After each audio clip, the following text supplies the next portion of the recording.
Assalamualaikum warahmatullahi wabarakatuh. Bersama Koperasi Arus Indonesia, kita lagi diskusi bersama eh, Koperasi Perpadi PPU Sejahtera yang berlokasi di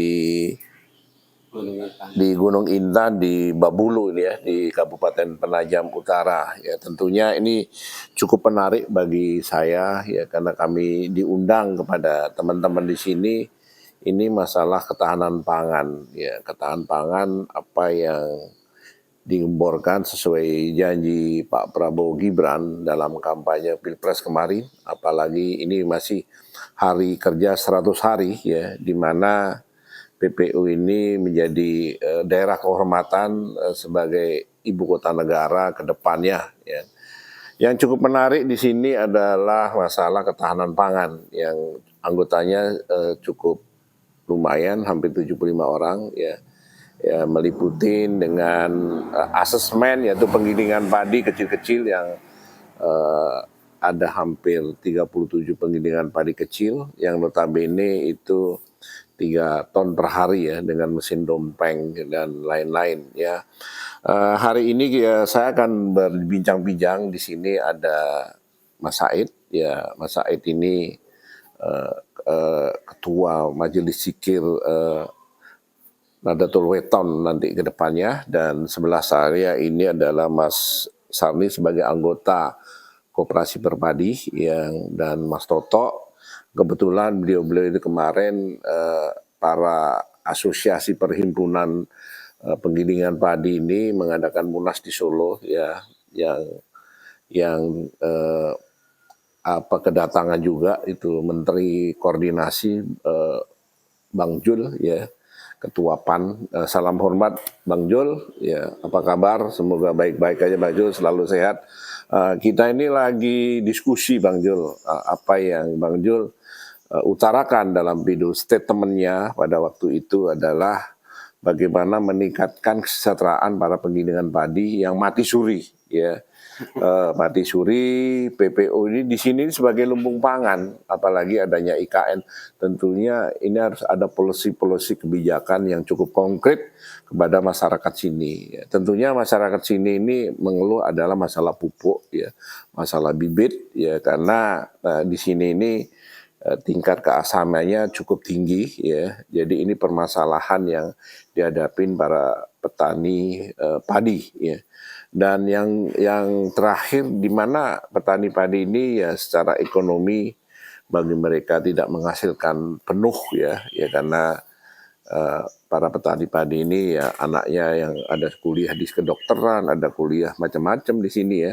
Tentunya ekonominya ini agak seret ya, perlu sentuhan-sentuhan daripada pemerintah pusat, baik pemerintah daerah sendiri, terutama janjinya Mas Seno ini dalam kampanye kemarin ya, pasti saya akan ikutin terus bagaimana Pak Gubernur ke depan ini janji pro kepada petani ya.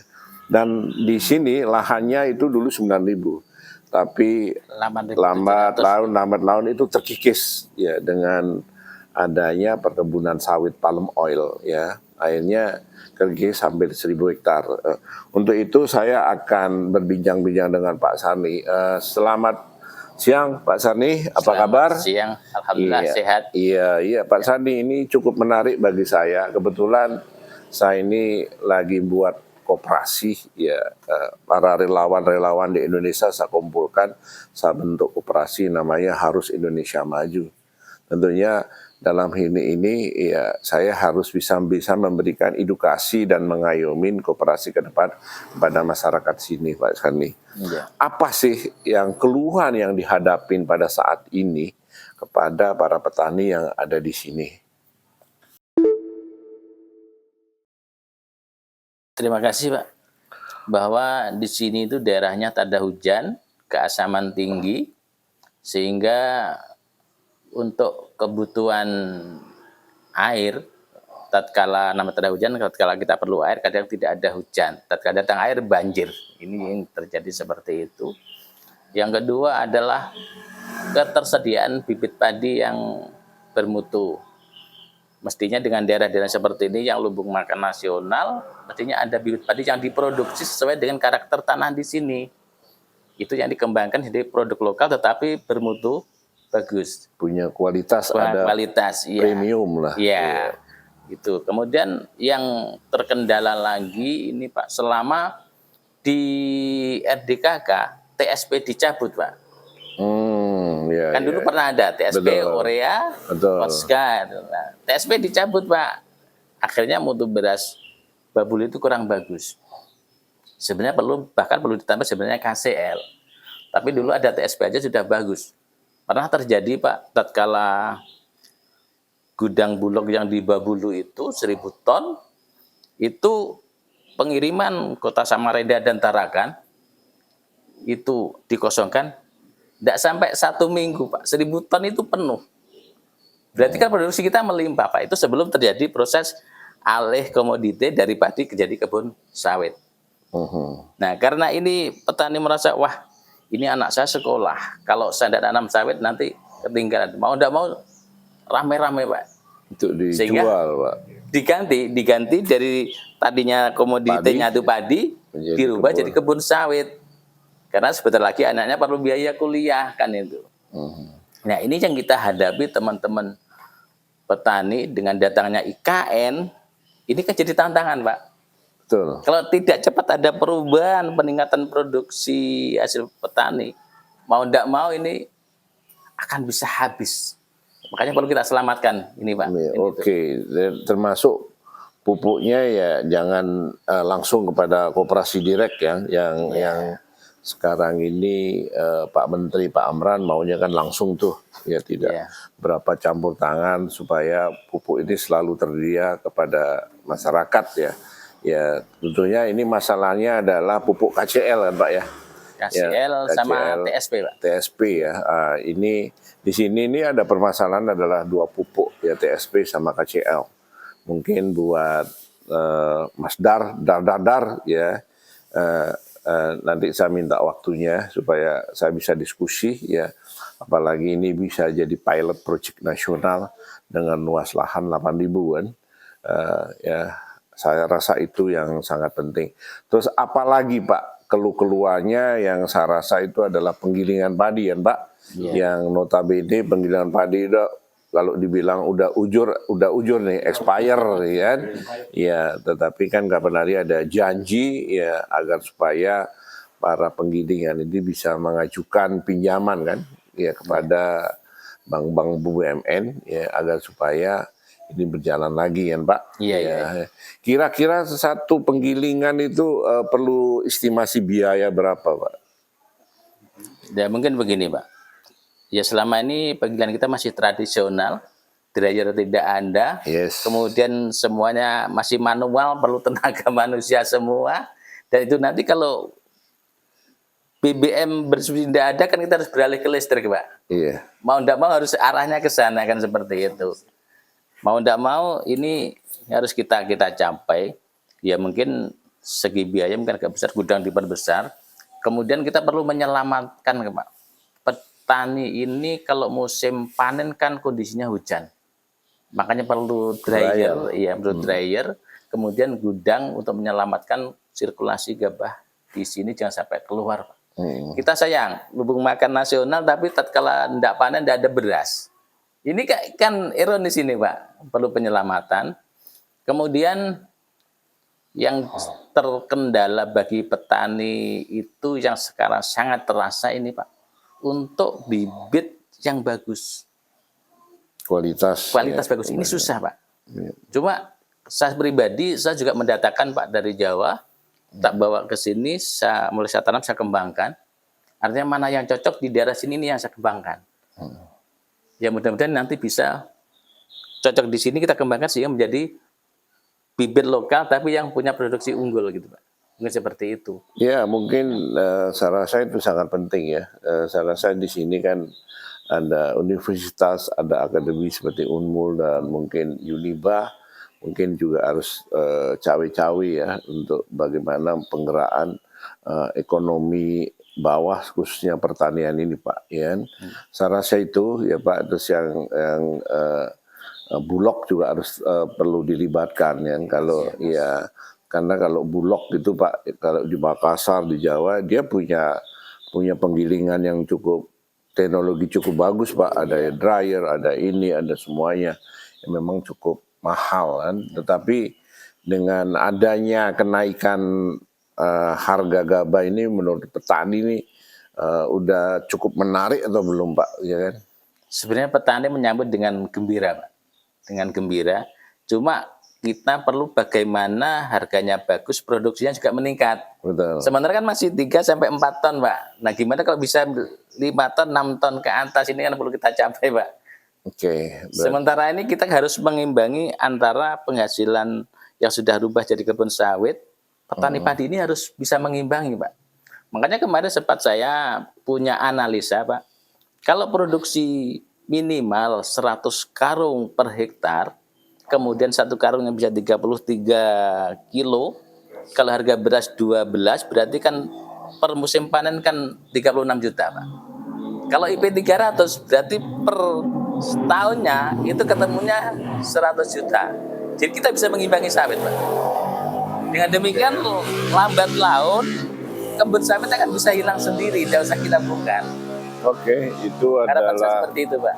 Jadi solusinya adalah satu adalah kualitas daripada bibit padi tersebut ya, karena di sini masih 3 sampai 4 ton, padahal di daerah-daerah lain udah sampai 6 sampai 7 ton ya. Kalau di Kerawang udah sampai 7 sampai 9 ton ya, dengan mungkin itu nanti kita diskusikan sama teman-teman tim Pak ya, bagaimana mencari bibit dengan kondisi lahan yang notabene keasamanan tinggi. Nanti kita diskusi Pak, banyaklah teman-teman pakar-pakar dalam penelitian hal-hal seperti ini ya. Apalagi Pak yang menjadi keluhan agar supaya kita ya sebagai leader koperasi harus maju Indonesia ini, kita buat di konsep, kita nanti buat paparan ya kan. Ya, baik itu paparan kepada para kementerian, pejabat yang berwenang, termasuk stakeholder nantinya Mas Rudi Maseno, supaya ini nanti bisa mendengar apa yang harapan pada masyarakat ini, terutama nanti bupati yang baru ya. Karena apapun bentuknya, nanti perpindahan daripada IKN ini cukup banyak ya Pak, cukup banget, perlu ketahanan pangan ya. Ya kalau udah pangannya harganya bagus, tentunya sandangnya bagus, papanya, sekolahnya menjadi bagus Pak ya. Seperti kalau kita setback belakang Pak, kalau petani-petani dulu itu orang jadi petani kan bahagia Pak, anaknya jadi insinyur, anaknya jadi dokter, bisa masuk akabri dan itu kan ya. Saya rasa itu yang perlu kita bahas pada tim-timnya teman-teman Koperasi Arus Indonesia Maju. Kita nanti analisa, kita buat potret ke depan agar supaya desa ini lebih berkembang, terutama adalah ketahanan pangan di bidang padi ya, karena mungkin kalau tumpang tindihnya apa Pak di sini ini Pak? Ya mungkin gini Pak, perlu kami sampaikan, teman-teman ini sebenarnya itu sangat membantu petani Pak. Cuma pada kita ini masih kecil. Contohnya begini Pak, saya mau nyemprot padi saya, tapi saya tidak punya uang Pak. Perlu berapa ya, kita biasanya gitu Pak, kita pinjemi. Ya kan teman-teman padi ini sebenarnya itu nanti Pak, nanti tagihnya kita Pak sampean, kan seperti itu Pak. Kemudian contoh, waktu harga beras masih murah, sudah Pak, saya perlu uang, tapi kok beras masih murah, anak saya perlu biaya kuliah. Kalau enggak banyak mungkin saya pinjemin, nanti kemarin baru saya giling gitu Pak.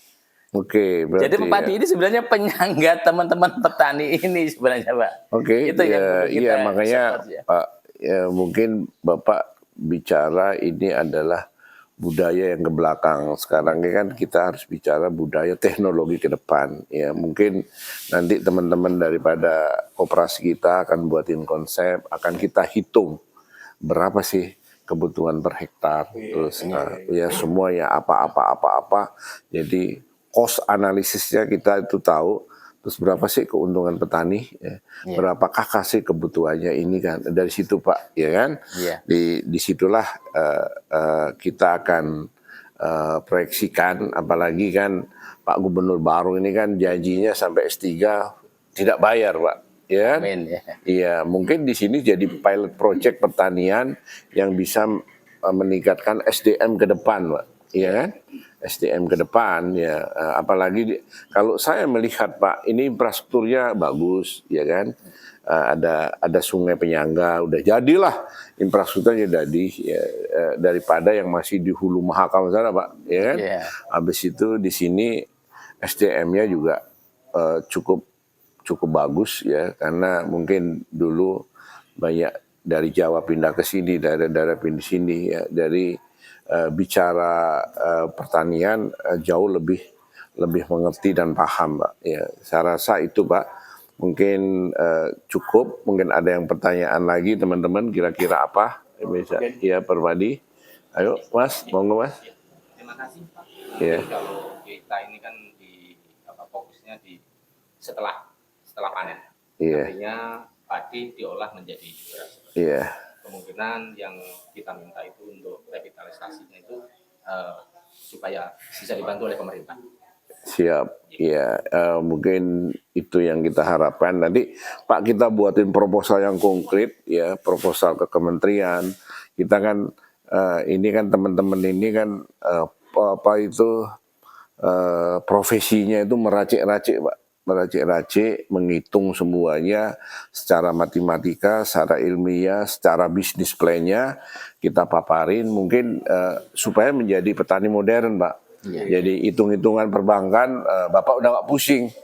Oh ini loh Bang, gue mau ajuin, ini produksinya, ini tanggung jawabnya, kayak rasa itu Pak. Ya kadang-kadang kan dari teman-teman sini ngajuin banknya masih analisa, anak ini, anak itu kan. Ya saya rasa nanti kita bantu konsepnya, ya kan.